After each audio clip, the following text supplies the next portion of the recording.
Hare Krishna. So basically, the inspiration behind my desire to distribute Bhagavad Gitas was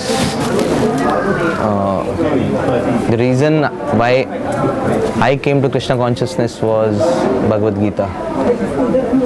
It was way back in the year 1996, which was centennial of Srila Prabhupada.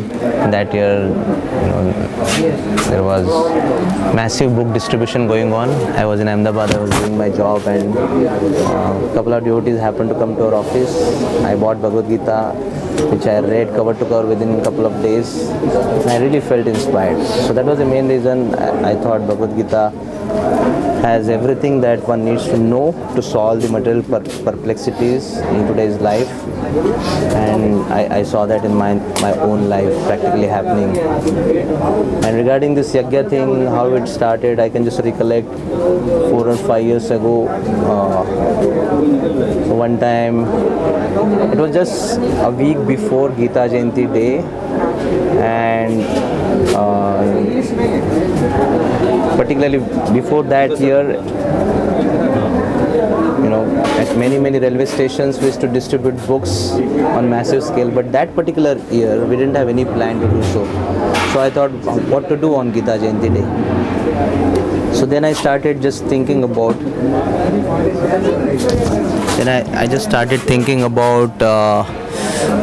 how we have been engaged in distributing books, but then we ourselves are not reading the books, we're not studying the books. Especially, householders, brahmacharis, at least they get some time, they can squeeze out a little bit of time and read somewhere in share. If not, then we have some brahmachari classes and Bhagavatam classes regularly we can attend and we get to hear. But then I was thinking about the householders who have been very busy in their day-to-day life, job and business. So I was thinking how to give them an opportunity to at least have outline of Gita or brief summary of Gita within a couple of days. And it so happened, I was in chanting session, I was thinking about, I'm not supposed to while chanting, but then I was thinking about how to go about it. And then suddenly a thought came in the mind, why not have 3 days, series of lectures. We'll have many speakers who will speak on briefly on few chapters of Bhagavad Gita. And then I came up with this idea. I approached Govind Prabhu, and Govind Prabhu said, okay, that is all right, but then it should be coupled with book distribution. So think about some particular idea, how to couple with that. So then I was thinking, and suddenly this idea struck, because the people who are completely molded into Krishna consciousness, who have been chanting and hearing about Krishna, there's not much of problem with them. But then those who are kind of pious people, typical Hindus, Indian people, who have inclination for spirituality, but then they don't want to get fully into it. So I was thinking how to tap that particular class. So then I thought of, why not have fire sacrifices, in the temple, and people will have actually good opportunity to attend that. At the same time, we can have a little bit of book distribution also connected to that. So then I was thinking how to back it up by scriptures, especially Bhagavad Gita. So then a thought came in the mind, like Krishna says, any charity, any particular thing is classified in mode of goodness, passion, ignorance. So is the charity as well. So Krishna says that charity which is given to the right person at the right time, at the right place, is classified into mode of goodness. So then I was thinking Gita Jayanti is the right time, it's the right occasion. Then the place is the temple itself. What can be better than this? And the person, we are giving it none other than to Krishna or his representative Srila Prabhupada. So we can explain to the people like this, and people will understand that how it is bona fide, authentic, as per the scriptures. So it will be two way. One way, people will have the opportunity to participate into this pious activity, and they will get the credits, spiritual credits to them, to their account. Esham Twantagatam Bhavam Jananam Punya Karmanam. So that is also required, which is mentioned in the Bhagavad Gita itself. So they are getting those credits. At the same time, it will be coupled with hearing about Bhagavad Gita. and not just those who are going to participate into the fire sacrifice, but even our own devotees, they can tap their resources. Sometimes people, they have they don't feel so motivated or courageous to go into the public and talk to the people and go out there for book distribution. So they have some contacts, but at the same time they have desire and they know the importance of distributing Prabhupada's books.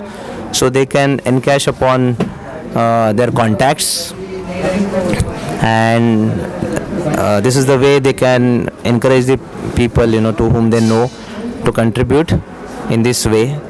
And also they will have that satisfaction that indirectly I have done some book distribution, if not directly. So two way, devotees also get to hear, and at the same time there is book distribution. So that was the whole concept. We started with that and it was very successful. And after a couple of years, Maharaj himself, I remember Rajchandra Prabhu, he was personal servant then, and Maharaj, he was coming from US, and he landed, and Rajchandra Prabhu told me that the first thing that after sitting in the vehicle that Maharaj inquired about was the Yagya, Gita Yagya. And I was very fascinated and I was thrilled to hear that, and I was very encouraged to hear it. So then Maharaj agreed, and then Maharaj called me over and said, will there be any talk also? I would like to address the people. And then Maharaj participated in that event. We were graced by his divine presence. So now it's been going on, and people have been appreciating. We have been getting a lot of patrons and also the new people. So it's going on by Krishna's grace. Message? Well, by hook or crook we have to instill the message of Bhagavad Gita in the people. And of course, Prabhupada said, if you want to please me, then we have to distribute the books of Srila Prabhupada.